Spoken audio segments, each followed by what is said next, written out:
Efectos ambientales del shale gas.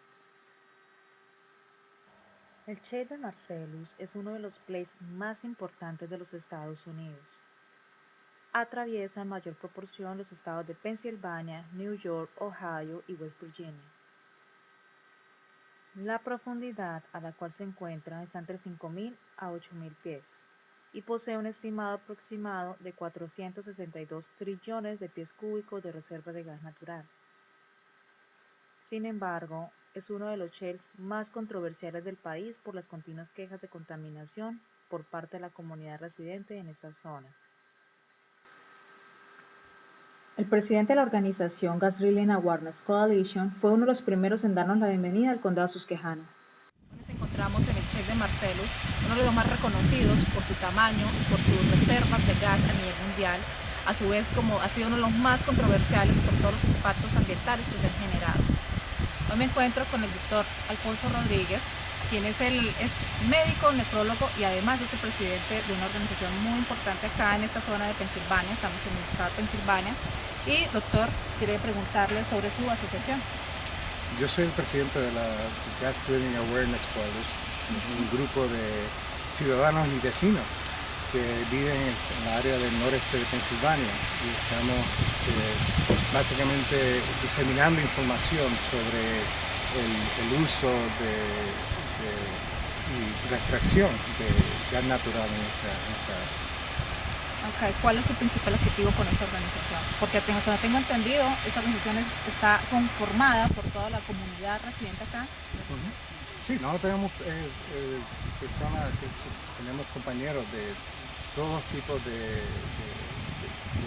áreas profesionales, incluyendo hasta sacerdotes y hermanas, y tenemos madres, padres que forman parte del grupo. Y lo que tenemos en común es que queremos asegurarnos de que con este tipo de extracción que está acabando recientemente en esta área, de poder hacerlo de una forma responsable y a la misma vez traerle la información a la comunidad como tal, de no solamente los riesgos, sino también lo que esperamos que suceda en el futuro debido a este tipo de industria. Ya esta área por años es una área donde había mucha extracción de carbón y los daños al ambiente que hemos visto aún estamos pagando por ello y no queremos que eso suceda de nuevo usando gas natural. Gracias a esta organización se logró obtener un contacto directo con personas afectadas. Personally, last August, when they were fracking 4 wells 3,000 feet behind my house, I had what I think was silica on my pond. Now, when they fracture, as you know, they use silica as the proppant. Yes. And the silica is also coated with, I believe it's acrylamide. It's a neurotoxin. So you have air emissions that are not healthy for surrounding communities. So I had this film it was sand on my pond, and I went and I scooped it out. I've never seen that before. There was one evening where it was a warm evening with inversion, and I could taste and smell the chemicals. It smelled horrible. Oh my God. And this is a rural area, and I moved here 27 years ago because I grew up in a city and I wanted clean air, and it's a beautiful area. That's why I came here. So I walked outside and I actually had to go like this because it smelled so bad. One of the things that frustrates me is that people in America use the word fracking and they're referring to everything, but really fracking is only one stage. It's the fracturing. So, but living with it, I know the difference because I see it. So with the drilling phase, Dr. Theo Colburn there's only one study out that I'm aware of that's independent, peer-reviewed science. And Dr. Colburn is an endocrinologist. She has the Endocrine Disruption Exchange. She lives in Colorado, and her research found that there are 50 non-methane hydrocarbons released during drilling, 35 of which have health impacts to people, and some of them are endocrine disruptors. And she hypothesizes that these chemicals are formed by the diesel and the chemicals from the drill mud in the air. There's another study done by Dr. McKenzie and her group from the University of Colorado School of Public Health. And again, this is an independent. It's really independent. It's Yes, more from the companies exactly. involved. And what she found was the short-term but very high emissions from the installation and completion of the well pad, which means from the drilling to the flaring or the however they finish it, that the levels are so high that for people living half a mile from that well pad, they will experience significantly increased health risks. En estas imágenes podemos notar la cercanía de las casas a uno de los sitios de operación de Shale Gas. Al fondo también podemos notar la cantidad de tanques con brine almacenado, el cual es la salmuera que sale de los pozos después de un fracking. I'm already in that twice. I have 2 well pads within half a mile from my house, so I already and I've already had 2 sinusitis when they flared around me. When they flare, well, we don't have zoning here, so we have this industry happening in the midst of our communities. So when they flared last August, it was at the Wells pad. It's a cabin. My father and I both got headaches and sinus infections, and it's stressful because it's loud. It's really loud. And then last fall they flared at the Williams pad, which is east of my home over the ridge, and that was extremely loud. I got a sinus infection, and it was around Thanksgiving. I went to my brother's for Thanksgiving, and I felt better leaving the area. So did my father. But that flare, my whole skyline, the whole sky flickers orange when they light the flare, and you can hear it. I felt the explosion at my house.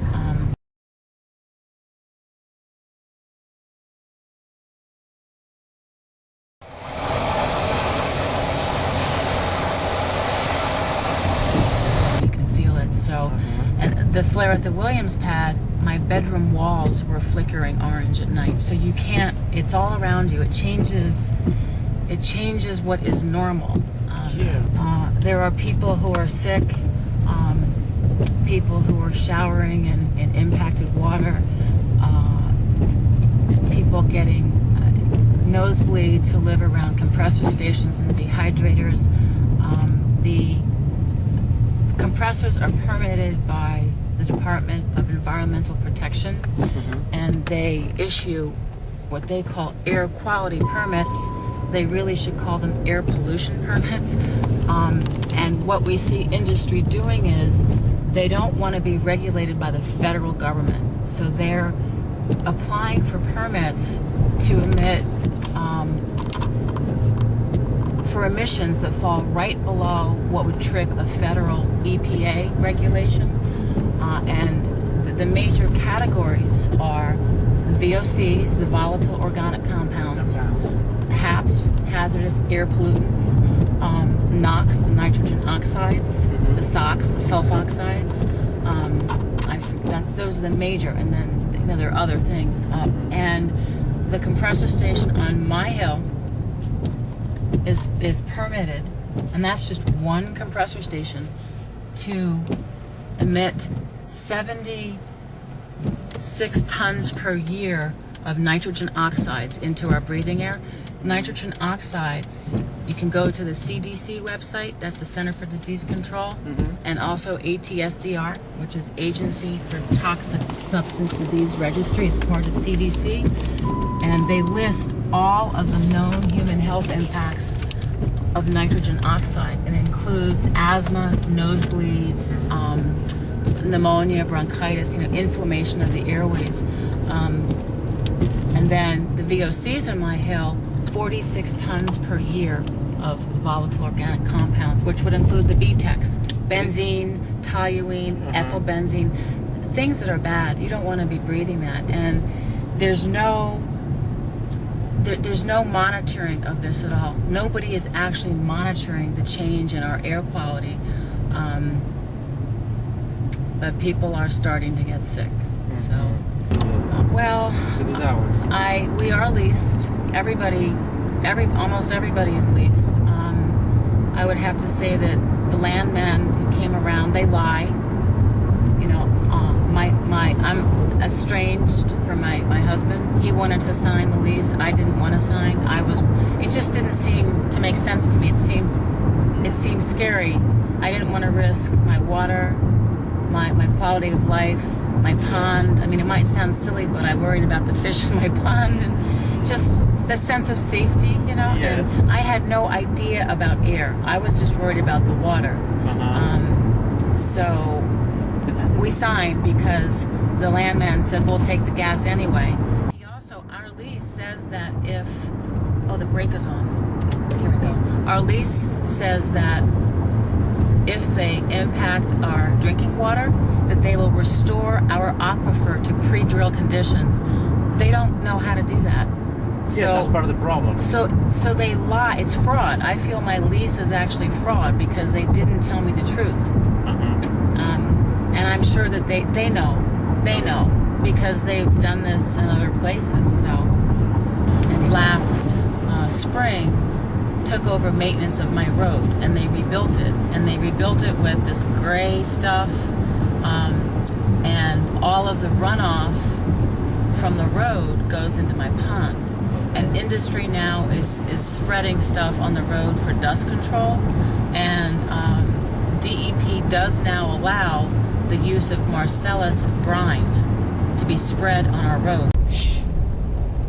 And the brine is kind of a euphemism. They mix it all together. From listening to people who work for industry, they'll take the flow back, the produced water, and they mix it all together and call it brine. And they are now permitted to spread that on our roads. And so that'll have radioactivity, that will have possible chemicals that we don't know, and they're putting it's waste. Because we will, one of the questions I will ask you, what they do with all the water that flow back from the well. Okay. Well, they will tell you that they are recycling it, and they are.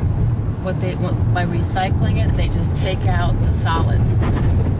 And when they recycle it and take out the solids, then they call it fresh water, even though it's not really fresh water. It's not like this. Yes. It's just, I think recycled water for constant way. Yeah. It's basically, it's fresh enough to frack with, that's all. So they are taking this and they're refracking with it, but then you're getting even more concentrated levels of chemicals and whatever is in there. So. And what they do with those solids, We're not really sure. That's a problem. Okay. Some of it. Nobody can track in that. Well, they're taking it to the legal ways of disposing of it would be deep injection wells, like in Ohio and other places. And there are earthquakes that are happening that people feel may be associated with these deep injection wells because they're injecting under high pressure this fluid. They store it in pits, okay? There are open pits, so they can store it there. It's supposed to be temporary, but who knows? We haven't gotten our water delivery yet, so he might have to get in here. I don't know how long So, Tammy Manning, this is Jennifer. Hi. Nice to meet you. And this is Cesar. Hi. Nice to meet you. We've seen a lot of spills in our area, many different spills. There was real mud spills this way, there was a brine spill up here, there was a frac fluid eruption out of the ground down Tunkhannock area. Was it 6,000 gallons of frac fluid? Yeah, it just started shooting back up out of the ground. 800 gallons a minute. Yeah. Right. And then like 3 weeks after that, they spilled some on a horse farm. Remember that? Yep. Yeah. So a lot of ground spills. our water, the neighbor's water across the street, the people over here. You can see the vent on the store. We have the vent here on our well. The white tube. There's one across the street, and they have a water buffalo. And right up the road, about 30 feet higher in all the elevation. deeper wells in the area. The shallower wells don't seem to be affected. It's the deeper. Well started erupting. A lot of methane and heavy metals in the water. And salts.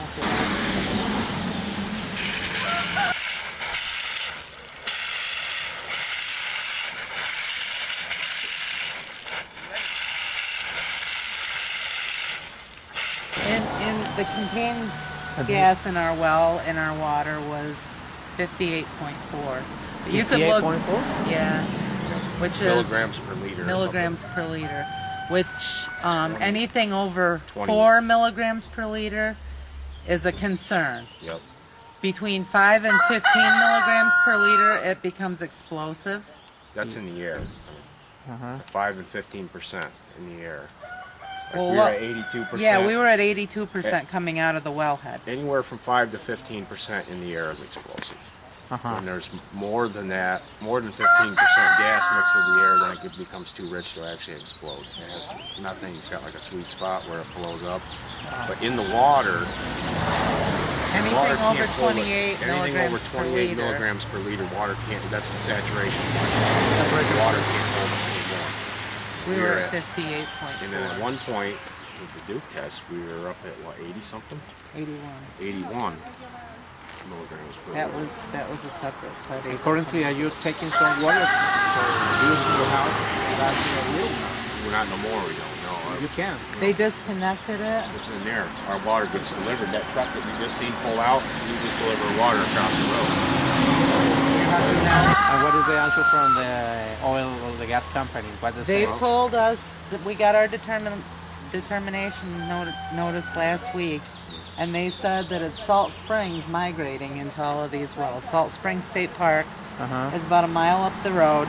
Directly across the road is a well, a gas well pad. It's the Depew well, and they had 10 wells drilled on their property. 4 of them failed. One, they had to seal it completely. Salt From what they did is they drilled. There was a known shallow methane pocket. pocket there, and it's been there for 100 years, but relatively low levels. And people around here never really had methane in their water, and they went and they drilled, and they're 1,000 feet from it. I mean, they probably drilled right through that methane pocket. And there's fractures in the ground, and when they're drilling, who knows what they're opening up down there? I They mean, don't know. like we could drill a water well here and affect our neighbor's water You could well make their there. water So go if dry. they're drilling thousands of feet down into the ground, don't So- tell me it's not going to affect something, you know? Well, the neighbor across the street's lived there for 15 years. He's always been able to use his water. His water's always been fine. All of a sudden, they drill that well, and the water changes. We had so much gas in our water that we couldn't use our propane stove to cook No, because it was near our that's kitchen gas sink. There was so fed much gas coming out of our water when you turned the water faucet on that it was dangerous. When Yes, when you took could a be shower, explosive. it would gag you. It would make your throat feel funny. You'd start coughing and gagging by the time and you'd have to leave the window open and everything else. We have in this country, when George Bush was the president and Dick Cheney was the vice president, they signed. Dick Cheney used to be the CEO, I guess, of Halliburton. And, Halliburton, yeah, they signed that exemption thing that, the gas companies are exempt from the Clean Air and Clean Water Act. So once it gets up to a certain point, It's There's like nothing it's like the anybody can regulators do. all got their hands tied. Okay. It's like everybody's hands are tied from higher up. You know what I mean? It's like the man in charge is making the rules. Nobody wants to protect the people. Nobody wants to admit that it causes problems or nothing. Everybody tries to hide everything. They try to hide it.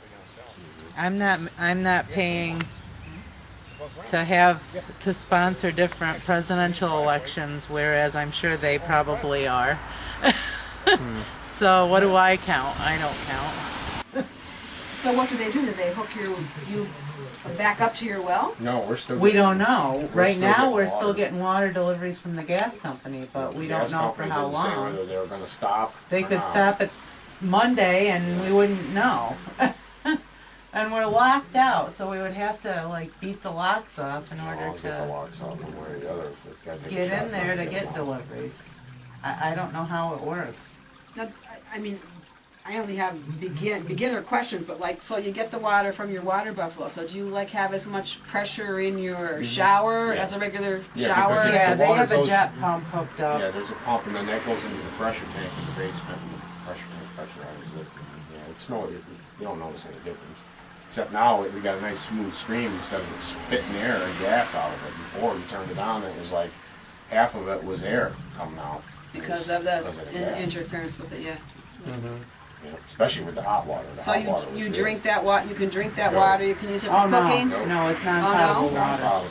It's not, so It's- what do you it's a use clean- it for comes from cooking, bottles. drinking? You Bottled use bottled water. And they bring in the bottled water? Nope. You have to buy your own bottled water besides that. Yeah, let So me- you, okay, but you shower in the water that they provide. Yeah, it's always nice and clear. It's, But it's what about chlorinated the town alum water. and all that stuff in the bottom of the tank that comes in those tanks? Good You're question. having no problems with the rashes or any of that kind of stuff from that water? No. Oh, that's good. Well, that's one good thing. We don't see that the tank came in, it said, not meant for human. That's I the don't alum, know right? anything about any Oh, of yeah, it. you didn't want to drink it because it was gray. So you have no idea Horrible. now after this It point what's smelled, going to it happen was with the horrible water at all? looking, and Day to day. The neighbor's usually home and she'll text me and say, we got they don't water. relax. Who's over here? They were getting a delivery earlier when you guys pulled in. So what are, Backing it up. I left mine on. so if they stop delivering water tomorrow, what would you do for water for showering and cooking and what? I mean, you sort of plan for your future. I mean, like, what's in your mind for what you're going to do after this? What do you have no idea because you can't use your well. No, And you're I not mean, on a public Craig- water supply. no, Craig has said, don't worry, we'll get you water somehow. Can't. Well, you lose your residential property value, absolutely. The Oh, only well, that's- value is the mineral rights, that's it. And people are moving away, we're losing our community, like my road, out of 4 houses, 3 are empty. I'm the only one there. The house right above me was bought by an investor, and the 2 houses below me, they're Get empty. some headway. Okay. Here, like I told you yesterday, it's we feel we have to get rid of all of our senators and legislators and start brand new, and it'll be late because they're already The damage was done. the damage is already there.